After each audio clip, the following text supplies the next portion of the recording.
आज हामी यस्ता पात्रहरूको कुरा गर्दैछौँ जसको काण्ड सुनेर तपाईँको दिमागको दही हुन्छ। ल है सास थामेर बस्नुहोस्, जात्रा सुरु भयो। सुरु गरौँ हाम्रो गिफ्ट म्याग्नेट आयुष अलिजेबाट। यिनको कन्ट्रोभर्सी नभएको त दिनै हुँदैन। कहिले आमालाई अगाडि राखेर रुँदै भिडियो हाल्ने, कहिले दुबईको मरुभूमिमा ट्याप ट्याप भन्दै कराउने। यिनको त आँसु पनि गिफ्ट आएपछि मात्रै थामिन्छ कि क्या हो।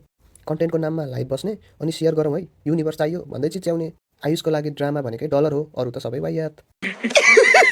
पैसा ही पैसा होगा। अब पालो आयो एलिना चौहानको। गीतभन्दा बढी त फेसबुक लाइभमा यिनको सत्यमत जयते चल्छ। अब यसरी नै फेक आइडी चलाउने, चरित्र हत्या गर्ने, वाला कमेन्ट गर्नेहरू सबैजनालाई एक एकजनालाई म एक्सन दिन्छु। त्यसको लागि मैले कामै छोडेर बस्नु पर्यो भने पनि म 3-4 दिन कामै छोड्छु। तपाईहरुले जेसुकै युएसए टुरमा अर्गनाइजरले भात खुवाएनन् रे कि खै के हो। विष्णु सापकोटासँग डिभोर्स काण्डले त नेपालको इन्टरनेट नै स्टोरेज फुल गराइदिएको थियो। साला ये दुख का खत्म नहीं होता बे। डान्सिङ क्विन कविता नेपाली रोडिजमा हुँदा हल्का एटिट्युड देखिएको थियो, तर असली जात्रा त बाहिर आएपछि पो भयो। राइट भन्दा लेफ्ट हान्नु छ, लेफ्ट भन्दा राइट हान्नु छ, त्यो तेरो प्रेजेन्स अफ माइन्ड। एकातिर लाउरेसँगको चक्करको हल्लाले बजार ततायो, अर्कोतिर मेलबेटको प्रमोसन, डान्स स्टेप भन्दा बढी त यिनको प्रोफाइलमा बेटिङ एपको लिङ्क चल्छ। अनि अन्तिममा हाम्री नो फिल्टर नानी इभागिरी। यिनको फोटोमा मात्रै फिल्टर हुन्छ, बोल्ने बेला त जे मन लाग्यो त्यही।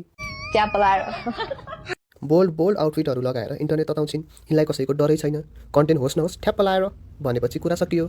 ल भन्नुहोस्, यी चारमध्ये तपाईँलाई सबैभन्दा ओभर कसको लाग्छ? कमेन्टमा ठ्याप्प लाएर लेख्नु होला। अर्को भिडियोमा भेटौँला, बाई बाई।